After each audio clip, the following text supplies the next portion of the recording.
ಜೈ ಶ್ರೀರಾಮ್. ನಮಸ್ಕಾರ ಸ್ನೇಹಿತರೆ, ಎಲ್ಲರೂ ಹೇಗಿದ್ದೀರಾ?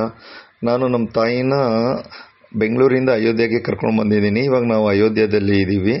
ನೀವು ನೋಡ್ತಾ ಇರ್ಬೋದು, ಶ್ರೀರಾಮನ ಭಕ್ತ ಆಗಿರುವಂತಹ ಹನುಮಾನ್ ಅವರ ಇದು ಹನುಮಾನ್ ಗಡಿ ಅಂತ ಈ ಹನುಮಾನ್ ಮಂದಿರಕ್ಕೆ ಬಂದಿದ್ದೀವಿ.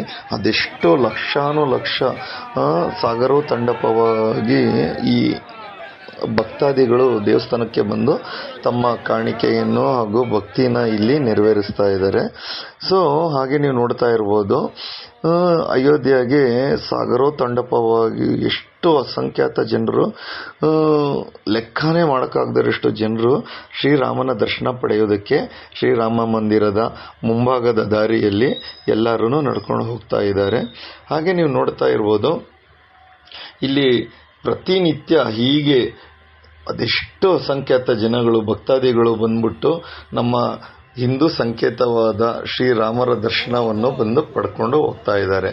ಹಾಗೆ ಇಲ್ಲಿ ನೀವು ನೋಡ್ತಾ ಇರ್ಬೋದು, ಜನರಲಾಗಿ ಎಲ್ಲರೂ ಹೇಳೋ ರೀತಿ ಇದು ಉರುಳು ಸೇವೆ ಮಾಡ್ತಾರೆ ಅಂತಾರೆ. ಆ ಉರುಳು ಸೇವೆಗಿಂತ ಮಿಗಿಲಾಗಿರುವಂತಹ ಈ ಶರೀರದಲ್ಲಿ ಕಾಲುಗಳ ಸಹಾಯ ಇಲ್ದಿರ ತಮ್ಮ ಶರೀರದಲ್ಲೇ ತವಳ್ಕೊಂಡು ದೇವರ ಶ್ರೀರಾಮರ ದರ್ಶನಕ್ಕೆ ಅವರು ಬರ್ತಾ ಇದ್ದಾರೆ. ಅಯೋಧ್ಯೆಯ ರಾಮ ಮಂದಿರದ ಮುಂಭಾಗದ ರೋಡಲ್ಲಿ ನೀವು ನೋಡ್ಬೋದು.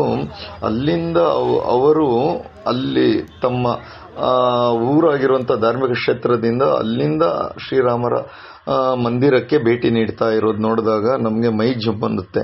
ಹಾಗೆ ನಾನು ನಮ್ಮ ತಾಯಿ ನಾಷ್ಟ ಮಾಡೋಣ ಅಂತ ಇಲ್ಲಿ ಉಪಹಾರ ಸೇವಿಸೋಕ್ಕೆ ಕೂತ್ಕೊಂಡಾಗ ಇಲ್ಲಿ ನ್ಯಾಷನಲ್ ಮೀಡಿಯಾ ಚಾನೆಲ್ಲು ಅಮ್ಮಗೆ ಬಂದು ಇಂಟರ್ವ್ಯೂ